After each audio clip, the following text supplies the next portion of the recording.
ये बहुत कम लोग जानते हैं कि आज अगर भारत पूरी दुनिया में एक बहुत बड़ी सैनिक ताकत है तो इसके पीछे वीर सावरकर का भी बहुत बड़ा योगदान है। यह कहना बिल्कुल अतिशयोक्ति नहीं होगी कि भारत के सिक्योरिटी डॉक्ट्रिन के जनक कोई और नहीं बल्कि स्वयं वीर सावरकर हैं। आपको शायद यह नहीं पता होगा कि अगर वीर सावरकर ने हिंदुओं की सेना में भर्ती नहीं करवाई होती तो शायद आजादी के तत्काल बाद ही पाकिस्तान की जो सेना है वो भारत के आधे से ज्यादा हिस्से को निगलने का या हड़पने का प्लान बना सकती थी।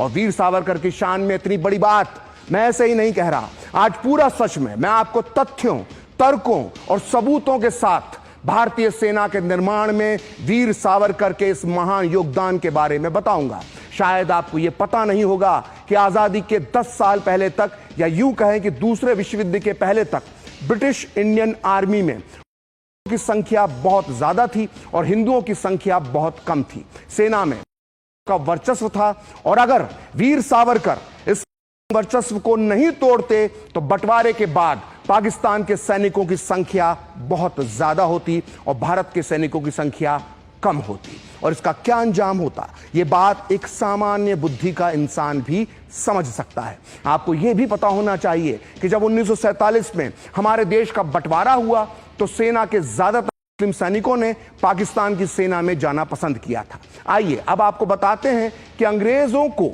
भारतीय सैनिकों की आखिर जरूरत क्यों थी और वीर सावरकर ने इसका कैसे लाभ सीधे हिंदुओं को तक और भारत तक पहुंचाया। दरअसल वो दूसरे विश्व युद्ध का दौर था, अंग्रेज बुरी तरह से घिरे हुए थे, उन्हें भारतीय युवकों की सेना में जरूरत थी। दूसरे विश्व युद्ध को दूरदृष्टा वीर सावरकर ने एक अवसर की तरह देखा क्योंकि वो किसी भी कीमत पर हिंदू समाज का सैन्यकरण करना चाहते थे। खास बात है कि उस दौर में भारत के आम लोगों को हथियार रखने का लाइसेंस भी नहीं मिलता था।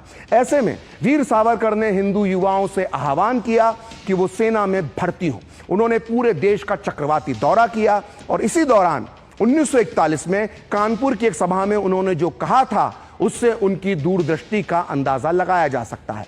वीर सावरकर ने कानपुर में कहा था कि आज ब्रिटिश सरकार की मजबूरी है कि वो अपने हाथों में हथियार और गोला बारूद सौंप रही है।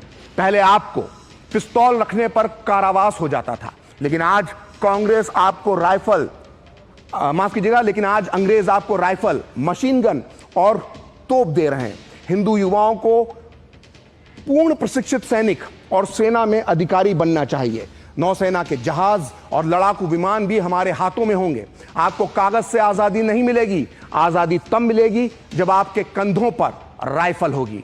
देश भर के हिंदू संगठनों को सबसे महत्वपूर्ण काम यह करना चाहिए कि वो अपनी सारी ऊर्जा और ताकत हिंदुओं को हथियार बंद करने में लगा दें।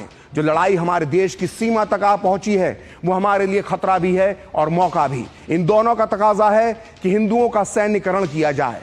हर गांव और शहर में हिंदू महासभा युवाओं को थल सेना, वायुसेना और नौसेना में शामिल करने के लिए प्रेरित करे। और अपने इसी ऐलान के साथ वीर सावरकर ने हिंदू महासभा के मंच तले पूरे भारत में हिंदू युवाओं की सेना में भर्ती की जबरदस्त मुहिम चला दी। नतीजा यह हुआ कि बड़ी तादाद में हिंदू सेना में भर्ती होने लगे। वामपंथी इतिहासकार सावरकर के इस कदम की आलोचना करते हुए उन्हें ब्रिटिश सरकार का सहयोगी साबित करने की कोशिश करते हैं, लेकिन हमेशा फेक नैरेटिव सेट करने वाले ये वामपंथी इतिहासकार ये नहीं बताते कि वीर सावरकर ने आखिर ऐसा क्यों किया था। दरअसल दूसरे विश्व युद्ध के पहले तक ब्रिटिश इंडियन आर्मी में की संख्या बहुत ज्यादा थी। वीर सावरकर जानते थे कि आजादी के बाद भारत चाहे एक मुल्क रहे या दो हिस्सों में बढ़ जाए, सेना की यह स्थिति बहुत घातक होगी। वो जानते थे कि अगर पाकिस्तान बन जाएगा तो जाहिर है पाकिस्तान के सैनिकों की संख्या ज्यादा होगी और अगर देश का बंटवारा नहीं होता है तब भी सैनिकों की इतनी तादाद मोहम्मद अली जिन्ना को बहुत ज्यादा शक्तिशाली बना देगी और इसका अंजाम हिंदू मुस्लिम गृह युद्ध होगा। अगर आपको लगता है कि भारतीय सेना में की इतनी बड़ी संख्या से सिर्फ सावरकर परेशान थे तो ऐसा नहीं है। सैनिकों की इस भारी तादाद से डॉक्टर बाबा साहेब भीमराव अंबेडकर भी चिंतित थे और अपनी इस चिंता को डॉक्टर अंबेडकर ने जाहिर किया है अपनी इस मशहूर पुस्तक पाकिस्तान और द पार्टीशन ऑफ इंडिया, जिसका हिंदी अनुवाद पाकिस्तान अथवा भारत का विभाजन इस वक्त मेरे हाथ में है। और इस किताब के पेज नंबर 104 पर डॉक्टर अंबेडकर जो लिखते हैं उसे जय भीम जय मीम का नारा लगाने वालों को बहुत ध्यान से सुनना चाहिए। डॉक्टर अंबेडकर इस किताब में लिखते हैं, सैनिकों की संख्या 50% भी है तो यह बहुत ज्यादा है और यह हिंदुओं के लिए खतरे की घंटी है।